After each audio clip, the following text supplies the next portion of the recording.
3월 다섯째 주 주간증시 일정입니다.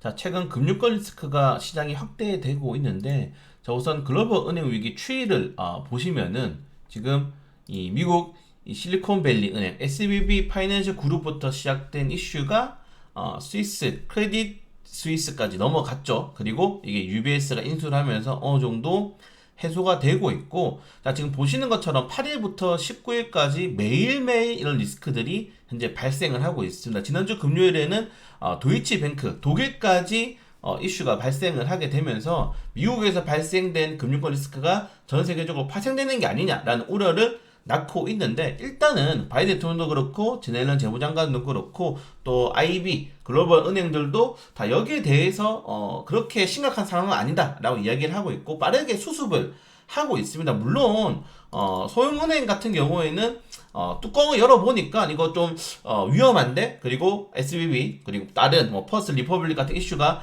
발생을 하게 되면서 중소형은행에 대한 예금 인출액이 굉장히 크게 나타나고 있어요. 근데 이런 자금들이 그대로 대형은행으로 다시 들어갔다는 겁니다. 그리고 지금 미국 금융당국에서 너희들 대형은행 영업자들 중소형 은행 예금자들한테 전화해가지고 너희들 은행 위험하니까 빨리 예금 대형은행으로 빼라고 막 영업을 엄청 하고 있다 그러더라고요. 그래서 그거 하지 마라 라고 경고까지 내릴 정도로 지금 이 사태를 이용하는 세력들은 충분히 남아있다는 점. 다만 정부라든가 다른 이런 금융권에서 지속적으로 이런 것들을 해소하기 위한 대책이 빠르게 나오고 있다는 점, 그런 것들을 본다면은 자, 그리고 지금 이런 상황에서 금융권 리스크 뱅크런을 터트릴 국가가 어디 있겠습니까?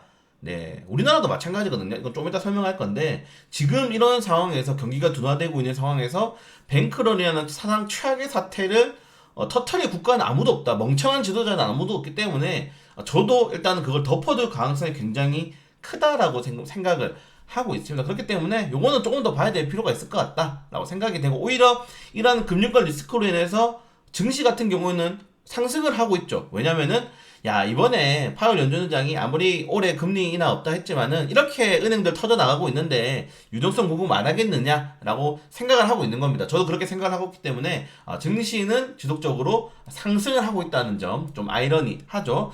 자, 오늘 나왔던 뉴스입니다. 새벽 한 5시쯤에 뉴스가 나왔는데 벨라루스에 전술핵을 배치하겠다. 이게 이 벨라루스가 보시면은 폴란드 바로 옆이에요. 이번에 폴란드 바로 옆이고, 지금 우크라이나보다 오히려 더욱더 이제 유럽에 가까운 위치에 자리 잡고 있는데, 여기에 핵을 박아버리겠다는 겁니다. 이게 굉장히 위험도가 큰 게, 인접국가에다가, 러시아가 여기거든요. 인접국가에다가 핵을 박는 것도 그렇지만은 예전에 이제 3차 세계대전이 발생했을 뻔한 이 쿠바 사태를 보면은 여기에 이제 러시아 그 예전에 소련이죠. 소련이 핵을 배치하겠다 이래가지고 이제 그때 막 3차 대전 발생한다라고 이야기가 나왔는데, 일단은 뭐 그렇게 되지 않았지만은 여기 이제 서방 국가들이 어떤 대응을 할 것이냐. 네, 좀 여기는 심각하잖아요. 왜냐면은 폴란드 입장으로서는 여기에 핵이 있는 거랑 여기에 핵이 있는 거랑은 차원이 다른 문제이기 때문에. 그리고 최근에 미국, 제가 제 뇌피셜 말씀드렸잖아요. 우크라이나에서 이제 미국이 폴란드로 최우방 국가를 설정하고 이제 러시아를 압박할 것이다. 그래서 한국에 폴란드 무기 수출도 허용해주고, 폴란드가 지금 군사 무장을 엄청나게 하고 있죠. 이렇기 때문에 이 폴란드에다가 폴란드 옆국가인 벨라루스에다가 핵을 설치하는 것도, 전술 배치하는 것도 역시 장기로 뭐 체스라든가 장기로 치면은 이제 러시아의 또 한 수로 볼 수 있는 겁니다. 그렇기 때문에 과연 어떻게 또 이런 사태들이 불거질 것인지 좀 지켜봐야 될 것 같아요. 싱글벙글 증시 매일매일 사건이 터지고 있습니다. 자, 그리고 이쪽에 이제 이런 내용이 연동되는 건데, 제가 계속 말씀드리는 거는, 자, 지난 이 리먼 브라더스 사태, 2008년도에 리먼 사태가 터진 이후에 우리나라에는 어떤 영향이 있었나? 저축은행 사건이 터졌잖아요. 결국 글로벌 유동성이 좀 경색이 되면서 저축은행들이 다 터졌습니다. 우리나라 같은 경우에는. 근데 만약에 이런 금융권 리스크들을 이번에 잡지 못한다면은 우리나라 같은 경우에는 어떻게 터지겠습니까? 제가 계속 강조드리고 있는 저축은행 그리고 중소형 증권사들이 터진다는 거예요.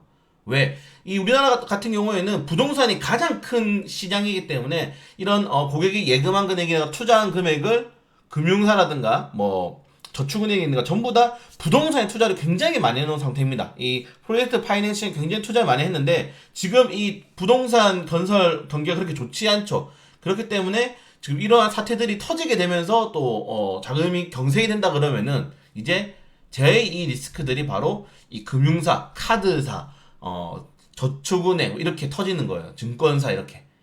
그렇기 때문에 지금 이러한 사태들이 결국에는 미국으로 끝나는 게 아니고 왜 지금 계속적으로 다른 국가들이 미국의 이런 은행, 중소형 은행이 터지는 것에 대해서 신경을 쓰겠습니다. 우리나라도 마찬가지거든요. 그래서 이런 것들을 좀 유의해 둘 필요가 있지 않나라고 좀 지금 생각을 하고 있습니다. 자, 그리고 뭐 여기서 추가적으로 이게 뭐 메인 뉴스보다 좀 아닌데 화요일 날 마이크론 테크놀로지 실적 발표가 있죠. 제가 계속 말씀드리잖아요. 우리 한 대 더 맞아야 된다. 자, 이제 2023년도 1분기 실적 발표를 앞두고 있는 상황에서 자, 중요한 거는 이 삼성전자 1분기 영업이익 전망치가 어마어마합니다. 네, 어마어마해요. 어마어마하게 지금 전망이 나오고 있는데 지금 대부분 사실상 모든 이제 수출주도 국가들이 어닝 쇼크가 예상이 되고 있는 상황이죠. 지금 보시는 것처럼. 네, 그래서 과연 이거를 덮고서 지금 반도체 관련 테마주들이 크게 오르는 제가 반도체 업종들에 대한 매수 추천이라든가 반도체 업종들에 대한 좀 전망을 함부로 속단할 수가 없는 게 일단은 이 삼성전자, SK이노베이션 그 외의 반도체 업종들은 다 벤더 업종들이에요. 삼성전자에다가 납품하는 업종들이기 때문에 삼성전자, SK하이닉스의 실적에 따라서 그런 시장의 반등성이 한 번 더 크게 나올 가능성이 높다는 점. 이번에 화요일날 멜콘 테크놀로지가 실적 발표가 있기 때문에 거기 또 연동성을 받을 가능성도 크겠죠. 그래서 조금 더 지켜봐야 된다. 반도체 종목도 보유하신 분들은 뭐 추매를 한다고 이렇게 하지 마시고 어닝 쇼크까지는 우리가 두드려 맞아야 된다. 그냥 어닝 쇼크를 맞고 이제 실제로 턴어라운드라는 이 매수 심리가 발동할 것인지 아니면은 이거 어닝 쇼크가 좀 장기화 되겠는데? 라고 하면서 여기 좀 관망세가 두드러질 것인지를 봐야 될 필요가 있다. 이 정도까지가 제가 중요한 증시에서 가장 크게 말씀드리고 싶은 네 가지였고, 자, 나머지는 좀 빠르게 넘어가도록 하겠습니다. 네, 재미없죠? 네, 나머지는 뭐 이번 주 강세 업종들 지금 보시는 것처럼 리튬, 2차전지, 전고체 좀 밑에까지 합치면은 이제 뭐 레몬 때문에 많이 올랐지만은 그래서 많이 올랐던 업종들을 보면은 좀 정해져 있죠. 업종들이 반도체, 2차전지 업종들 그리고 뭐 조금 더 나아가서 디스플레이까지 좀 더 추가할 수 있을 것 같습니다. 여기에 뭐 이제 이슈 나올 때마다 뭐 하나씩 정부 정책으로 관련 테마주들 올라가게 했는데 자, 그래서 지금 생각하시면은 2차전지들이 거의 1분기 내내 올랐어요. 그러니까 대부분의 종목들이 좀 안에 말씀드릴 건데 지금 60% 50%인데 이게 주간이기 때문에 이게 월간으로 잡으면 거의 100%씩 다 올랐어요. 종목들이 100%씩 다 올랐기 때문에 지난주 목요일 금요일 뭐가 나왔습니까? 테마주 순환매가 나왔죠. 이 종목들이 로봇, 반도체 업종들, 뭐, 그 제약바이오 업종들 이렇게 테마주들이 흐름이 이동하는 모습이 나왔는데, 자, 2차전지 업종들 같은 경우는 너무 올랐습니다, 일단. 너무 올랐고, 대부분의 종목들이 투자 경고, 투자 주의, 단일가 매매에 들어갔기 때문에, 이 수급들이 다음 주에는 분명히 이동할 거예요. 근데, 이 이동할 수 있는 물량을 받을 수 있을 만한 덩어리를 가진 테마가,